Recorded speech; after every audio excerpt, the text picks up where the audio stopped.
All right, so again, my name is Kelvin Wong. I'm here at ASU. I've been using MobLab for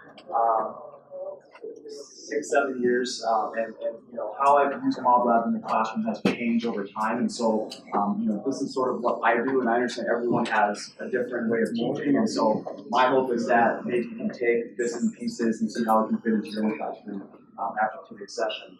Now, Emily basically said this, but what I see MobLab is just one platform to look at surveys and games. And I think these are two very important things to use in the classroom, simply because if I teach a large lecture at ASU, a few classes, about 300 students each. If I just lecture the entire time, I start seeing students in the back lose focus, within the first 5 minutes. And so the idea is, if I can engage them in a way that's just not me pausing and say, do you have any questions? A lot of times they don't even want to ask questions because of the setting.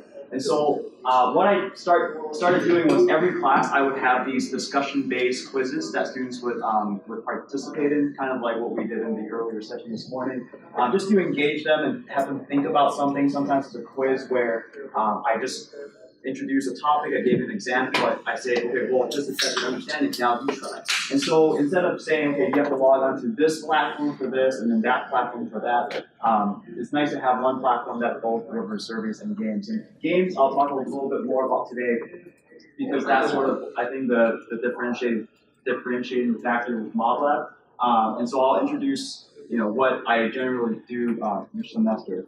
And so with the quizzes and surveys, though, it's really nice to get instant feedback to see whether they're understanding or not. So often I've taught on a topic, and to me it seems like everyone understands, they're all smiling, and then I ask the question, and then half the class gets it wrong. And then I ask them, so what were you guys thinking with this? And the students tell me, well, I thought you were doing this and that. And that's a great conversation to have, even in a large class, especially in small classes. This is great to just understand where, what are their beliefs going into the question, and how can I correct that. Now, games, on the other hand, is great for hands-on learning. So these are not just games where students play and then they have fun and there's no educational value. All of these games are written by economists. Usually they're done after research from experimental economics research and just putting a game into place where students can play. And so I think this is a great way to either introduce a concept or to reinforce the concept after you've taught it. So there's multiple things you can do depending on how you want to teach it. So I'll tell you a little bit about what I do with the market game, which is what we're going to do today. Now, instructions prior to the game and discussion after the game, therefore, is crucial, right? You don't want to have students just walk into a class and you're going to say, we're going to play a game, have students open up the game and have no idea what to do, because they're not going to learn anything from that. And then after the game, even if they knew what to do, you're just like, okay, now moving on to our next topic, they're not going to really learn from that. So I think the game is just a facilitating thing that will allow you to engage your students through conversation after and say, well, why did you do that? Why did you make that choice? Or why did all of you choose to do this instead of that? Right? And that way they can think a lot more about what they're actually doing and maybe learn something from that. Thankfully, MobLab provides good resources for both. So they have videos for instructions that you can show the students, send them beforehand, or you can just play them in class or go over it yourself. After the games, there's a lot of learning points that you can look at the guides and you can see what our students are supposed to learn from these games. So that'll be helpful. So today, I want to we want to do a hands-on have you try out games and see how that works. And so first things first, is to make sure you get your access into the demo accounts, which are provided for you. So I'll go over that in the next slide. And then I'm going to run a competitive market game, which is, I think, the biggest game that you can run. This is the game that introduces the equilibrium and talks about why does the equilibrium price make sense and the convergence of that. And but from there's also different variations you can run, which is you can shift the demand and say to students, why does it make sense for the equilibrium price to change once something changes? Or shifting demand or supply, of course. You can add a tax, you can add a subsidy, you can add a price control, right? You can add a lot of different government interventions to see what that would do to the market. So we're going to do these today, these 3 games. And then Richard is going to talk about some tips and just pedagogical benefits of MobLab as well at the end. All right, so to get you logged on, this is the screen I had earlier, but is anyone having trouble still at this point logging on? So currently I have 4 people. So go ahead and click your active playlist card. So I'm sure there's more than 4 of you. Your active playlist card, you'll be in on the session. Yeah. So if you click on, once you log on, click on this button here, MobLab Workshop, Day of 2018, and then you will be. Now there's more of you. It's good. Okay, there's a lot more. So you guys are just waiting for this part, which is great. Anyone still having issues? Or move on? Okay. All right, so these are instructions that I just stole from MobLab. I did keep the little logo here, so not from them completely. But these are the types of instructions that you would get from from a game. So this is the market game. So what are you guys doing? Half of you guys in this room will be buyers. Half of you will be sellers of oranges. Okay, so you guys are either buying or selling oranges, and you're either producing or consuming oranges, basically. Now, if you're a seller, this is what you will see. Right? When you log on, it'll tell you're a seller. You also see it from the top left here. But this is your game screen. So a few things to point your attention to. First of all, you see that you have a different cost for the oranges that you have to to produce them. And so for this seller specifically, it's 65 cents. You guys will, as a seller, have 3 oranges to sell. So this seller currently has 3 out of 3 oranges left to sell, and it tells you the earnings here. Now, there's a few important things that you have to know to play. The first is that there's a slider here where you can basically submit an asking price. So this is you as a seller saying, I want to have at least, I want to have at least this much to sell my orange at, right? You can move the slider around. You can click ask to ask for that price. Of course, it doesn't guarantee that you'll sell it. You can also, if you see something here on this right side, which is all the bids and asks, the top 3 bids and the lowest 3 asks. And the bids are basically what buyers are bidding. So if you feel comfortable with selling your orange at this current highest bid, you can also click this button and sell at that $1.03. But of course, you want to make sure that you don't click this button, in error, right? Because you see, if your cost is 65 cents, currently you do want to click on this. But here's something that sometimes my students fall into: is they're a little bit slower at clicking, and so they click after someone already clicked and took away this $1.03, and then now they sell at 51 cents, and then now they lost money. And so they always complain, like, wait a minute, but you're playing against each other, so there's competition amongst sellers to sell to, right? So you want to keep that in mind, that you're not too slow. Don't think too much. Just do it. All right. So now your profit, of course, is equal to how much you sold your orange at minus your cost. So how much you sold your orange at is either your asking. So if someone ends up bidding higher than your asking price, then this is what you'll sell at. Or maybe your sell price is is $1.03 if you click on sell at highest bid. But then minus your cost is up here. So always take a look up here to see what your cost of selling is. Any questions with selling? Okay. So the other side is buying oranges, and so half of you will be buyers of oranges for this game. It's very similar. The only difference is now you're looking at your value over oranges, right? So instead of your cost, you have your values. Currently, this consumer wants to buy 3, but has 0 out of 3 bought so far. So you can see how do you buy oranges. Once again, use a slider. And MobLab here calculates the profit for you, so it makes it easy for you to not have to take out a calculator and see, for some students like that. But you can use a slider, click bid. Of course, this does not guarantee that you will buy at that price. Or if you're feeling up for it, you can also click on the buy at lowest ask, which will now purchase the orange at the lowest asking price from a seller, which is currently 87 cents. Same thing applies. If someone clicks this before you, this will update automatically, but you just might not see it before you click it. And so you might get it for 90 cents, which here is not bad. Now for the buyer, what is the profit? The profit is just the value, how much you value an orange at, minus however much you pay for the orange. So that's basically your consumer surplus here. So either going to be whatever you bid, and of course once you bid, you can change your bid after, just like you can change your ask. If you feel like your bid is going nowhere, you can increase it if you want to, or you'll buy at that 87 cents price here. Yes. Is the value and the cost the same for all three oranges that you would have? It is not. I'll get to that in a second. Yeah. So you definitely will have changing values of oranges for buying and selling.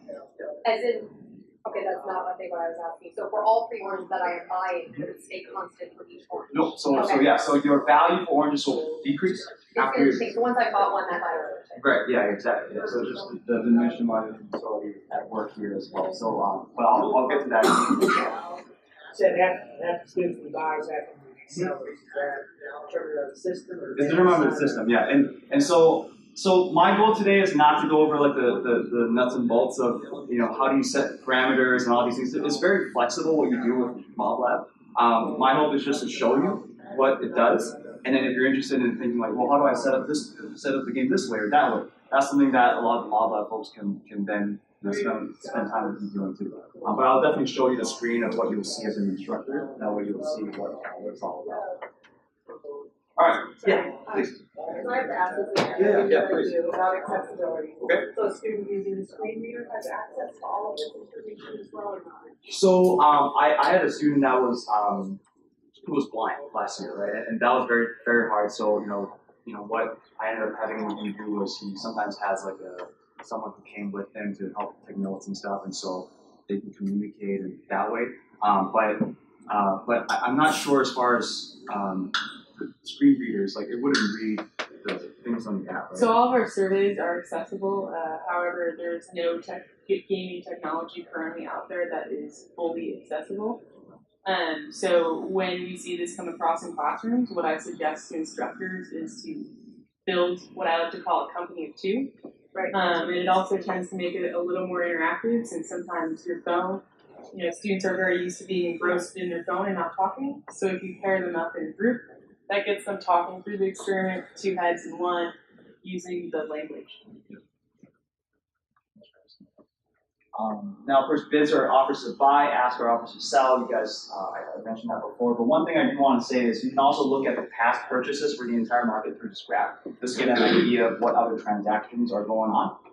And also, the current bids and asks, which automatically updates, will always be here. Now, these are only the top 3. So given that there's probably around 20 of you in here, so you might not see your bid or your ask on here, but that's because you're not in the highest 3 bids or lowest 3 asks, right? So that means you kind of see your own competition using that little box there. When does a transaction occur? When someone buys at the lowest ask or sells at the highest bid. And this is just a little bit more technical, but some of you might want to know this. So if a buyer places a bid higher than the lowest outstanding ask, then of course a transaction occurs. But at what price does that happen at? It will happen at the price that was in existence, the lowest ask that's already there. So let's say someone placed an ask at this much, and then someone placed a bid at this high. There's a transaction that's going to happen. It's going to happen at this lower price here. Same here, a seller places an ask that's lower than the price bid. So maybe there's already a bid out here, and you ask for this much. The transaction is going to happen at the bid price. Okay, so whatever has been in place for longer. Just a little technical, minor detail.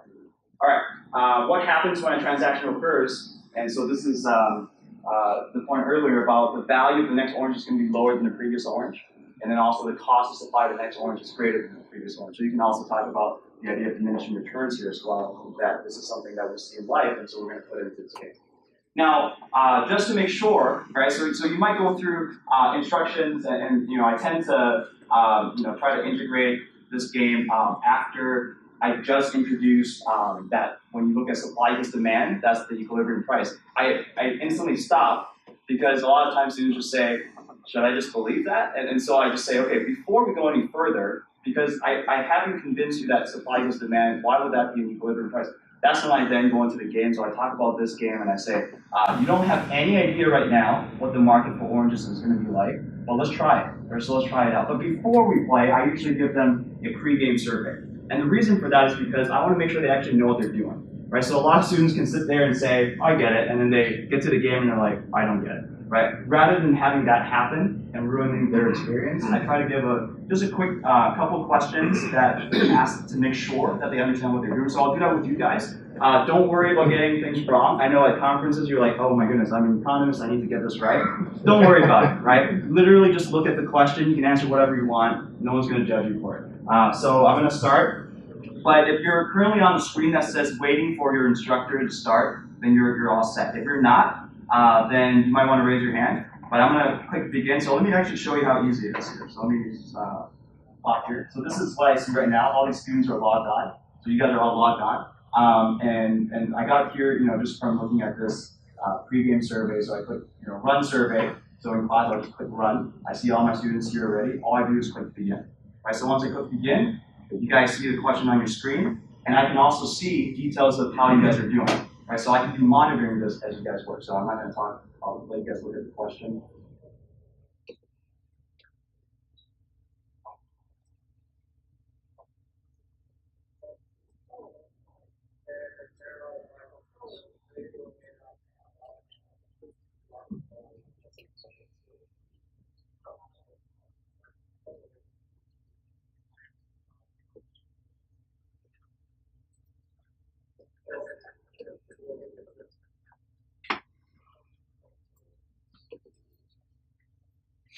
And to interject, I always tell students in classes that I guest lecture, it's okay to talk. So whatever setting you set up, feel free to talk with your colleagues here.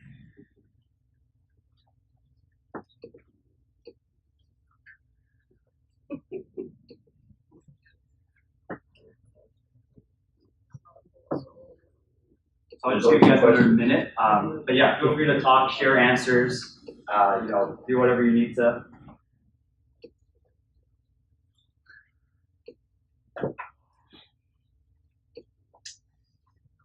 But if I'm the instructor and I'm standing up here and I'm watching my students go over a quiz or any survey or anything, I usually don't show them the screen, right? Because it'll tip them off. Like I should just pick C because everyone's doing it. Kind of like wants to be a millionaire, you go over the audience. But here, I would hide this on my computer and only I see it. But it'll give me an idea of how my students are doing in real time. So I don't have to, after the survey, say like, okay, now let's look at the results, see how you guys did. Oh, you guys did great. I know right away that they did great. I can just move on and not worry too much about repeating anything. So this is what you see as an instructor. So most of you finished first, at least the first question. So I'll just finish it. So let's end that. I just want to show you the survey and what it looks like. But now what I'm going to do is I'm going to introduce the game, right? So we're going to play 2 rounds of this market game. And so you're either going to be a buyer for both rounds or a seller for both rounds. You can have it set up so that you switch. So what I usually do with my students in my actual classes would be I have them start as a buyer, become a seller in the next round, become a buyer again, and a seller after. Just so they can play with different options and they're not just stuck with, I know how to buy it, but I have no idea how to sell. Each round will last 2 minutes, and in each round you have 3 oranges to buy or sell. And then we will do a lottery at the end. And actually I'm going to ask you a quick survey after this just to see what you think. At the end to determine winners, and winners will actually receive prizes. So thanks MobLab for providing prizes for this. So high scores basically will have a higher chance of getting the prize, which is, I believe, a gift card or Amazon gift card. Amazon Because gift card. economists like to maximize their utility. Yeah. So if you don't make a trade or you don't trade all 3, then you'll get 0. then Yeah. so you have an incentive to. Right, but you could have. At some point later there could be like negative utility for trading. So you would rather be at 0, obviously. But I am curious. So I'll ask the survey. I'll show you how easy it is to ask survey. Here I have a survey set up that basically asks you the question: should the prize be awarded to the high score or by lottery, which means the higher your score is, the higher your chances to win. I'm just curious what you guys think prior to the game. Okay, so I'll run this survey. So I'll move this to run. And then I'll have you guys answer that really quick question where there's no right or wrong answer. And then we'll take a look at what you guys think, and I'll start the answer.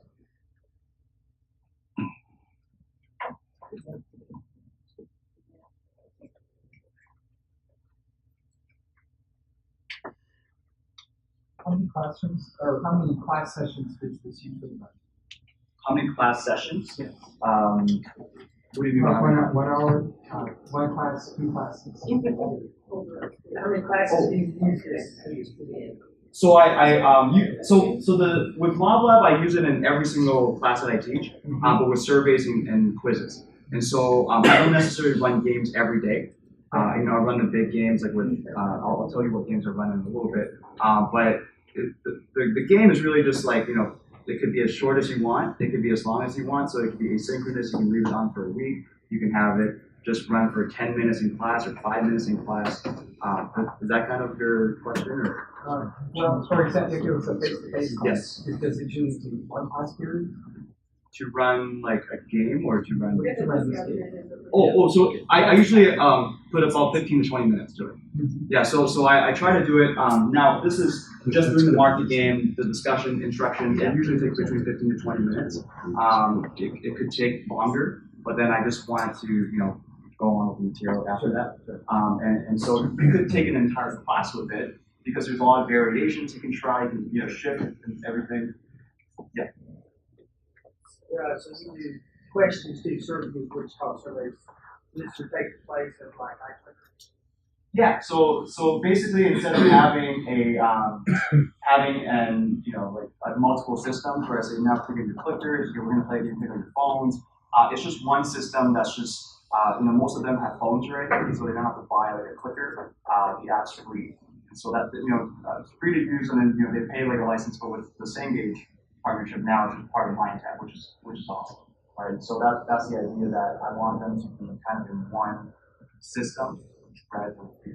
So the question you're answering, the surveys, they're embedded in They're in MobLab, yeah, but you can write your own. I mean, there are questions that you can get from like some of the modules that MobLab has. You can just use those. But I mean, in order for them to answer, it has to be in. It has to be in MobLab, yeah. So you have to enter it, and it's pretty straightforward to just if you have questions already somewhere else, you can copy and paste it in pretty easily.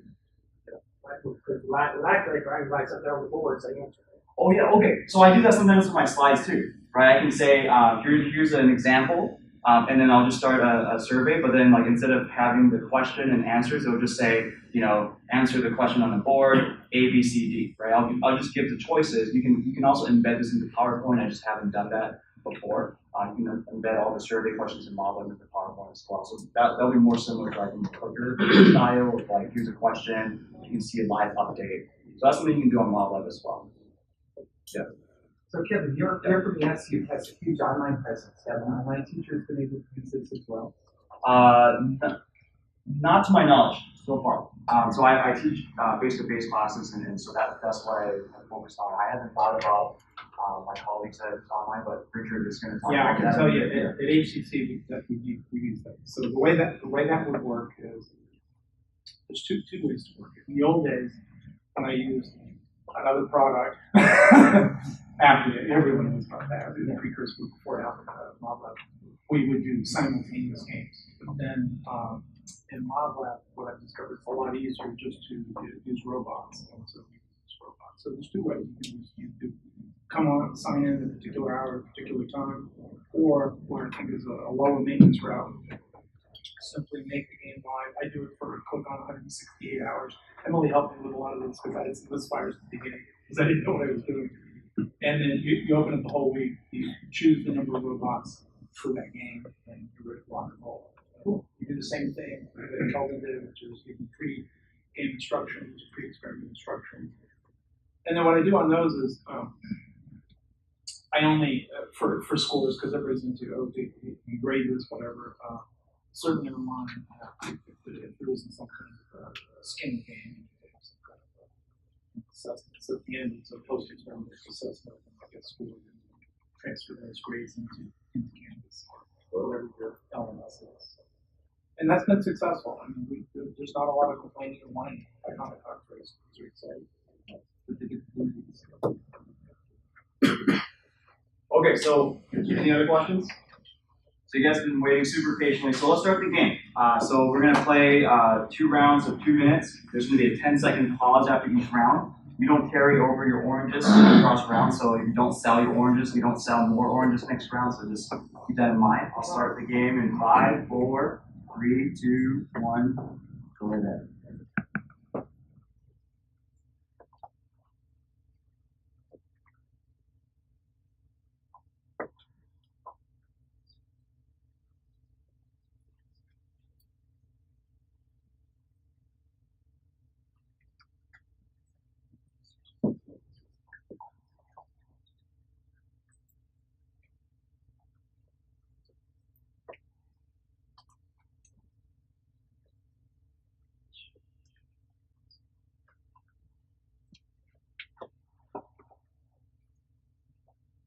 see some people selling oranges. Buying and selling oranges.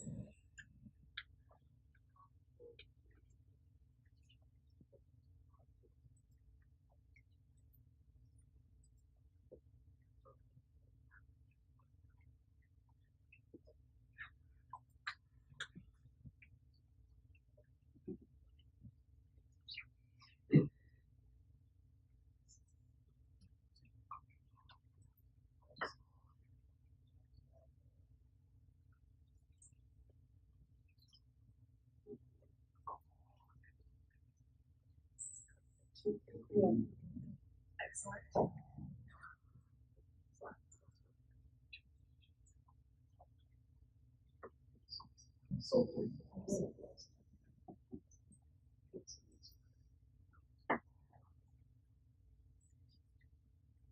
Yeah, so if you sold everything already or you bought all that you need to, just hang tight to the next round and do the same exact thing again one more time. Just the 15 seconds in between. Is that You just can- for today to? You can change, yeah. So I use, so sometimes you want students to take a breath. So you said it was very anxiety building. So that's like a deep breath, right? 10 seconds, you get to take a deep breath and go on again. But you can also extend that time to a minute if you want to talk about the first round. You can say, okay, we have 1 minute to chat about this. Tell me what your observations are. You can do that too. So it's really up to the professor and what they want to do. There's a lot of settings to choose. All right, so what I usually do then is, I say, what if there's a, let's say, hurricane that affects the supply? I would run the same game, but I would change the supply.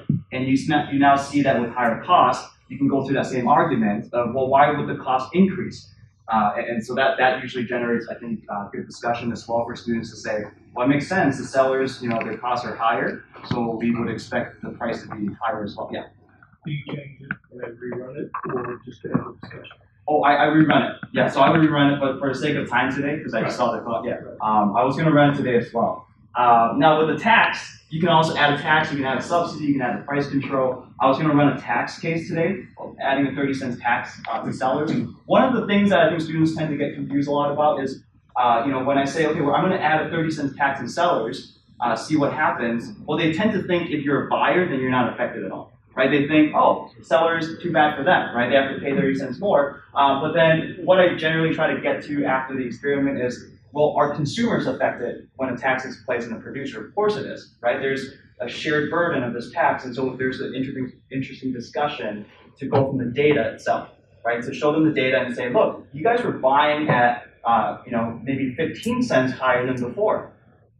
The tax wasn't on you guys, well, why did you pay more for an orange, right? And so buyers can tell me, and so there's discussion from there as well. I think the idea here, as you see, is this is not like a tool that is like, if you just do this, then everything's going to work magically, right? This is basically to say, look, we all want to discuss with our students more deeply. We all want them to learn a little bit deeper. And here's a tool that draws them in. And then now that they're interested, they're saying, like, what did we just do? We played this game. This is really interesting, but what did we learn from that? And usually you get their attention for the next 10, 15 minutes. And I think that's where you can draw them in and say, this is what we're going to, what you need to know in economics, like how does the equilibrium price converge and all of these things. So with that said, I just have a few parting advice, which is, I think adding surveys and quizzes is a very low-cost way to add interaction between students engaged in understanding. So what I like to do is every class I have 2 or 3 times where I give quizzes, and I let the students discuss with each other. I let them talk about it. I don't care if they just say like the answer is A, because what I tend to see more than that is students pointing to the graph and like trying to draw lines on their own and talking and saying, no, it should be this. And seeing that discussion makes me think that the 3-4 minutes I give them for each quiz is totally worth it, right? Because they can slow down, think about what I just said. And I think the overwhelming thing with games is that there's this temptation to think I have to now change my entire class. So I started with just playing one game. I just did one game. I did a lot of quizzes in one game, and I added one when I thought it was appropriate. I added another one over time. So here now I just kind of switch between 5 or 6 different games. But I always tend to run the competitive market game with different variations, which is what we just saw. There's a fishing game that's super fun. It takes like 2 minutes. And usually I run it at the end of class. It shows the tragedy of the commons because after the first day of fishing, students all just in amazement think, wait, where are all the fish? Where did they go? And then that's when the class ends, and I say, you got the point. See you guys next week. So I think I love this game because it's just simple and students get it. Right? They're like, okay, I see why there's no fish, because we all fish too much. The game theory games would also be a really great addition because in the past, here's a matrix game. Game theory is super fun. It's like strategic interaction. This is what this person would do. That's what that person would do. Students are watching that, just saying it's just a box, right? Why is that fun? But when they play it, when I maybe say, okay, there are bonus points involved. There are these different things, incentives. Now they care, right? Now they're thinking through it. What is the other person going to do? Wait, I have a dominant strategy. I should never choose that, right? So that's when I think it's valuable to just have them play it rather than just say it. Because in this game that we played, is there a way to say this on one side? So there are other games. Are there any? There's a Monopoly game. Single price monopoly, mixed market, price discriminating monopoly. Yeah. It's like Cornell. So you can start Cornell at n equals 1, n equals 2, n equals 14 or more. So not in that specific game, but you can. There's multiple games with different frames, so it's not always like the orange game. So students are not always like the orange game again, right? It's like something totally different, right? And so that way students are tricked into thinking, oh, this is totally new, but then it's really just the same ideas and that. But you can choose. It's always half and half by yourself. In this one, it's always split half and half. Yeah. So the system automatically assigns kind of like spreads it, and you can always add robots if it doesn't fill up an entire group. Right, so let's say you want to have 50 students, there's like 47, there's an odd person, you can just add robots to add